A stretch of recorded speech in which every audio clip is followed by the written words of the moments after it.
ದಿಂದ ಕಾಮಗಾರಿ ಆರಂಭ ಆಗಿದ್ದು 3 ವರ್ಷಗಳಲ್ಲಿ ಸ್ಟೇಡಿಯಂ ತಲೆ ಎತ್ತಲಿದೆ. ಕೊಡಗಿನಲ್ಲಿ ಇಂಟರ್ನ್ಯಾಷನಲ್ ಕ್ರಿಕೆಟ್ ಸ್ಟೇಡಿಯಂ 3 ವರ್ಷದಲ್ಲಿ ತಲೆ ಎತ್ತಲಿದೆ ಅಂತಾರಾಷ್ಟ್ರೀಯ ಕ್ರೀಡಾಂಗಣ. ಕೊಡಗು ಹಾಕಿಯ ತವರು ಜಿಲ್ಲೆ, ಕ್ರೀಡೆಯಲ್ಲಿ ದೇಶಕ್ಕೆ ಅಪಾರ ಕೊಡುಗೆ ನೀಡಿದೆ. ಇಂಥ ಕೊಡಗು ಜಿಲ್ಲೆಯಲ್ಲಿ ಅಂತಾರಾಷ್ಟ್ರೀಯ ಮಟ್ಟದ ಕ್ರಿಕೆಟ್ ಸ್ಟೇಡಿಯಂ ನಿರ್ಮಾಣ ಮಾಡಲು ಕರ್ನಾಟಕ ಕ್ರಿಕೆಟ್ ಸಂಸ್ಥೆ ಮುಂದಾಗಿದೆ. ಮಡಿಕೇರಿ ತಾಲೂಕಿನ ಹೊದ್ದೂರು ಗ್ರಾಮದಲ್ಲಿ ಕಳೆದ 2 ದಿನಗಳಿಂದ 11.70 ಎಕರೆ ಜಾಗದಲ್ಲಿ ಸ್ಟೇಡಿಯಂ ನಿರ್ಮಾಣದ ಕಾಮಗಾರಿ ಆರಂಭಿಸಲಾಗಿದೆ. ಹೌದು, ಬೆಂಗಳೂರಿನ ಚಿನ್ನಸ್ವಾಮಿ ಕ್ರಿಕೆಟ್ ಸ್ಟೇಡಿಯಂಗಿಂತಲೂ ಈ ಕ್ರೀಡಾಂಗಣ ದೊಡ್ಡದಾಗಿರಲಿದೆ. ಸುಮಾರು 50 ಕೋಟಿ ವೆಚ್ಚದಲ್ಲಿ ಆರಂಭವಾಗಿರುವ ಸ್ಟೇಡಿಯಂ ಕಾಮಗಾರಿ 3 ವರ್ಷದಲ್ಲಿ ಮುಗಿಯಲಿದೆ. ಈಗ ಇನ್ನು ಕೆಲಸ ಆರಂಭಗೊಂಡಿದೆ. ಆದಷ್ಟು ಬೇಗ ಈಗ ನಾವು ಲೆವೆಲಿಂಗ್ನ ಮುಗಿಸಿ ಮತ್ತೆ ನಮ್ಮ ಏನು ಕನ್ಸ್ಟ್ರಕ್ಷನ್ಸ್ ಏನಿದೆ, ಗ್ಯಾಲರಿ ಇರ್ಬೋದು ಅಥವಾ ಕ್ಲಬ್ ಹೌಸ್ ಇರ್ಬೋದು, ಅದೆಲ್ಲ ಇನ್ನೊಂದು ಇದು ಲೆವೆಲಿಂಗ್ ಆದಮೇಲೆ ಮತ್ತೆ ಅದನ್ನು ಶುರು ಮಾಡ್ತೇವೆ. ಶಟ್ಲ್ ಇರುತ್ತೆ, ಬ್ಯಾಡ್ಮಿಂಟನ್ ಇರುತ್ತೆ, ಸ್ವಿಮ್ಮಿಂಗ್ ಪೂಲ್ ಇರುತ್ತೆ, ರೆಸ್ಟೋರೆಂಟ್ ಇರುತ್ತೆ, ಒಂದು ಸ್ವಲ್ಪ ಕೆಲವು ರೂಮ್ಸ್ ಇರ್ತದೆ. ಸೇಮ್ ನಮ್ಮ ಚಿನ್ನಸ್ವಾಮಿಯಲ್ಲಿ ಏನು ಬರ್ತದೆ ಅದೇ ಇರುತ್ತೆ. ಈ ಸ್ಟೇಡಿಯಂನಲ್ಲಿ ಕ್ರಿಕೆಟ್ ತರಬೇತಿ ಕೇಂದ್ರ, badminton, squash, swimming pool, basketball ಸೇರಿದಂತೆ ಹಲವು ಸೌಲಭ್ಯಗಳು ಇರಲಿದೆ. ಸುಮಾರು 20,000 ಜನರಿಗೆ ಆಸನದ ವ್ಯವಸ್ಥೆ ಕಲ್ಪಿಸಲಾಗುತ್ತೆ. ಇಂಟರ್ನ್ಯಾಷನಲ್ ಪ್ಲೇಯರ್ಸ್ ಬರೋ ಚಾನ್ಸಸ್ಸು ಇರುತ್ತೆ, ರಣಜಿ ಪ್ಲೇಯರ್ಸ್ ಬರೋ ಚಾನ್ಸಸ್ ಇರುತ್ತೆ, ಎಲ್ಲ ಬಿಸ್ನೆಸ್ಸಿಗೂ ಯೂಸ್ ಆಗುತ್ತೆ. ಸೊ ಅಲ್ಲಿದು ಜಾಗ ಸಹ ಡೆವಲಪ್ಮೆಂಟ್ ಆಗುತ್ತೆ. So this is a very good project. ಇದು ನಮ್ಮ ಕೊಡಗಲಾಗೋದು ನಮ್ಮ ಹೆಮ್ಮೆಯ ವಿಷಯ. ಅದು ಸೊ ನಮ್ಮ KSCA ಇದೆ ಬೆಂಗಳೂರಲ್ಲಿ, ಚಿನ್ನಸ್ವಾಮಿ ಸ್ಟೇಡಿಯಮು. KSCA ಅವರೇ ಮಾಡ್ತಿರೋದು, ಬಟ್ ಚಿನ್ನಸ್ವಾಮಿ ಸ್ಟೇಡಿಯಮ್ಗಿಂತ ದೊಡ್ಡದಾಗುತ್ತೆ ಅಂತ ಕೇಳ್ಪಟ್ಟೆ. ಸೊ ಅದು ಆದರೆ ನಮಗೆ ಸಹ ಅದ್ರದ್ದು ಉಪಯೋಗ ತುಂಬಾ ಇರುತ್ತೆ. ಎಲ್ಲವೂ ಅಂದುಕೊಂಡಂತೆ ಆದರೆ 3 ವರ್ಷದಲ್ಲಿ ಕೊಡಗಿನಲ್ಲಿ ಅಂತಾರಾಷ್ಟ್ರೀಯ ಕ್ರಿಕೆಟ್ ಸ್ಟೇಡಿಯಂ ತಲೆ ಎತ್ತಲಿದೆ. ಅನುಕಾರ್ಯಪ್ಪ, ಬೆಳ್ಳೂರು, ರಿಪಬ್ಲಿಕ್ ಕನ್ನಡ, ಕೊಡಗು. ಆ ದೃಶ್ಯ ನೋಡಬೇಕು ಅಂತಂದ್ರೆ ಡಬಲ್ ಗುಂಡಿಗೆ ಬೇಕು. ಅದೇನಾದ್ರೂ ಟಚ್ ಆದ್ರೆ ಜೀವ ಕಲ್ಲಾಸ್. ಅಧಿಕಾರಿಗಳೇ ತಾಕತ್ತಿದ್ರೆ ಸ್ಪಾಟ್ಗೆ ಬನ್ನಿ. ವೀಕ್ಷಿಸಿ ಸೂಪರ್ 3 11:57. ಇದು ಮಧ್ಯ ಕರ್ನಾಟಕ ಭಾಗದ ರೈತರ ಜೀವನಾಡಿ. ಬೆಟ್ಟ ಗುಡ್ಡಗಳ ನಡುವೆ ಮೈದುಂಬಿ ಹರಿಯುತ್ತಿರುವಂತಹ ಜಲಾಶಯ.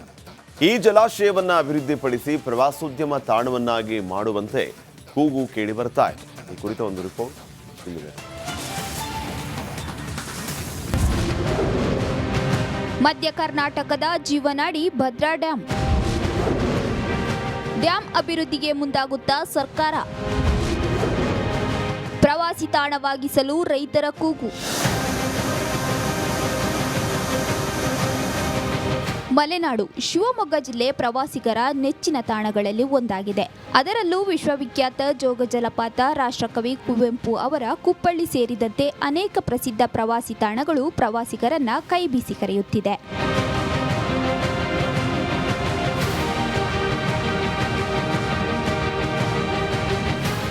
ಹೌದು, ಇದೀಗ ಶಿವಮೊಗ್ಗ ಜಿಲ್ಲೆಯ ಭದ್ರಾವತಿ ತಾಲೂಕಿನ BRP ಬಳಿ ಇರುವ ಭದ್ರಾ ಜಲಾಶಯವನ್ನ ಅಭಿವೃದ್ಧಿಪಡಿಸಿ ಮೈಸೂರಿನ KRS ಮಾದರಿಯ ಬೃಂದಾವನ ನಿರ್ಮಿಸಿ ಎಂದು ರೈತ ನಾಯಕರು ಒತ್ತಾಯಿಸುತ್ತಿದ್ದಾರೆ.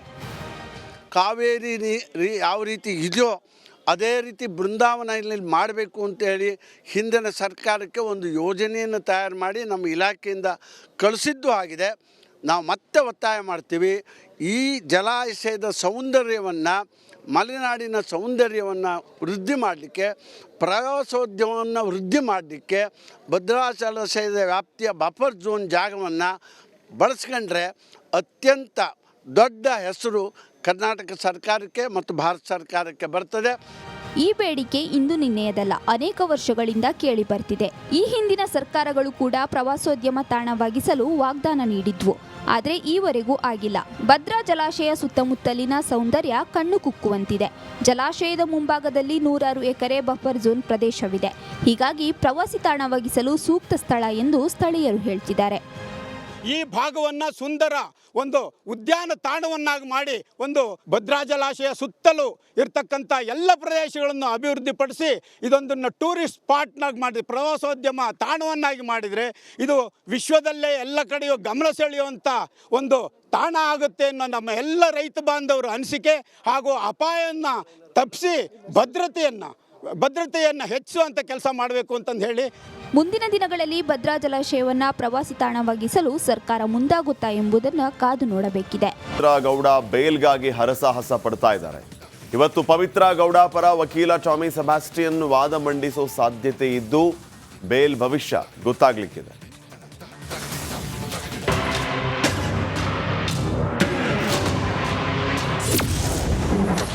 ಪವಿತ್ರ ಬೇಲ್ ಕನಸು ನನಸಾಗುತ್ತಾ? ಪವಿತ್ರ ಗೌಡ ಪರ ವಕೀಲರ ವಾದ ಸಾಧ್ಯತೆ. ರೇಣುಕಾಸ್ವಾಮಿ ಕೊಲೆ ಪ್ರಕರಣದ 6 ಆರೋಪಿಗಳ ಜಾಮೀನು ಅರ್ಜಿ ವಿಚಾರಣೆ ಇಂದು ಕೂಡ ನಡೆಯಲಿದೆ. ಈಗಾಗಲೇ ದರ್ಶನ್ ಪರ ವಾದ ಮುಕ್ತಾಯವಾಗಿದ್ದು ಇಂದು ಪವಿತ್ರ ಗೌಡ ಪರ ವಕೀಲರು ವಾದ ಮಂಡಿಸುವ ಸಾಧ್ಯತೆ ಇದೆ. ಹೌದು, ಈಗಾಗಲೇ ದರ್ಶನ್ ಮ್ಯಾನೇಜರ್ ನಾಗರಾಜ್ ಪರ ಸಂದೇಶ ಚೌಟ ವಾದ ಮಾಡುತ್ತಿದ್ದು ಇಂದು ಕೂಡ ವಾದ ಮುಂದುವರೆಸೋ ಸಾಧ್ಯತೆ ಇದೆ. ಪವಿತ್ರ ಗೌಡ ಪರ ಹಿರಿಯ ವಕೀಲ ಟಾಮಿ ಸೆಬಾಸ್ಟಿಯನ್ ಕೂಡ ವಾದ ಮಂಡಿಸೋ ಸಾಧ್ಯತೆ ಇದೆ. ಆರೋಪಿಗಳ ಪರ ವಕೀಲರ ವಾದ ಮುಕ್ತಾಯವಾದ ಬಳಿಕ ಎಸ್ಪಿಪಿ ಪ್ರಸನ್ನಕುಮಾರ್ ವಾದ ಮಂಡಿಸಲಿದ್ದಾರೆ. ವಾದ ಪ್ರತಿವಾದದ ಬಳಿಕ ನ್ಯಾಯಾಲಯ ಯಾರಿಗೆ ಬೇಲ್ ನೀಡುತ್ತೆ, ಯಾರು ಜೈಲ್ ಪಾಲಾಗ್ತಾರೆ ಅನ್ನೋದು ಗೊತ್ತಾಗಲಿದೆ. Nagaraju, crime bureau, Republic Kannada.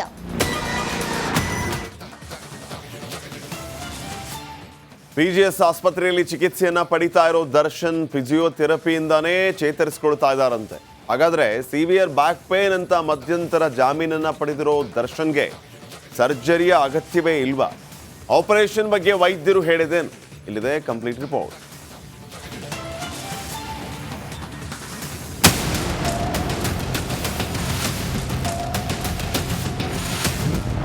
ಆರೋಪಿ ದರ್ಶನ್ಗೆ ಸರ್ಜರಿ ಅಗತ್ಯವಿಲ್ವಾ? ಬೆನ್ನು ನೋವಿಗೆ ಫಿಸಿಯೋಥೆರಪಿ ಸಾಕ?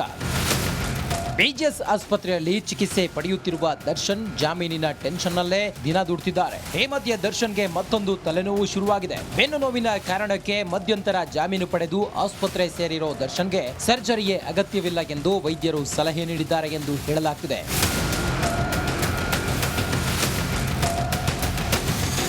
ದರ್ಶನ್ಗೆ ಸರ್ಜರಿ ಅಗತ್ಯ ಇಲ್ಲ, ಫಿಸಿಯೋಥೆರಪಿ ಸಾಕು ಎಂದು ವೈದ್ಯರು ಹೇಳ್ತಿದ್ದಾರಂತೆ. ಸದ್ಯ ದರ್ಶನ್ 90 ನಿಮಿಷಗಳ ಕಾಲ ಫಿಸಿಯೋಥೆರಪಿ ಮಾಡಿಸಿಕೊಳ್ಳುತ್ತಿದ್ದಾರಂತೆ. ಫಿಸಿಯೋಥೆರಪಿಯಿಂದ ದರ್ಶನ್ ಆರೋಗ್ಯದಲ್ಲಿ ಚೇತರಿಕೆ ಕಂಡು ಬರ್ತಿದ್ದು ಕಾಲು ಬೆನ್ನು ನೋವು ಶಮನವಾಗ್ತಿದೆಯಂತೆ.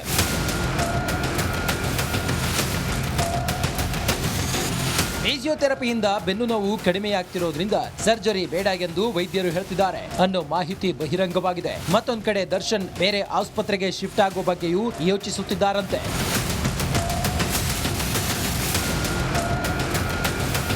ದೀಪ್ತಿ ತೊಳ್ಪಾಡಿ, ರಿಪಬ್ಲಿಕ್ ಕನ್ನಡ, ಬೆಂಗಳೂರು.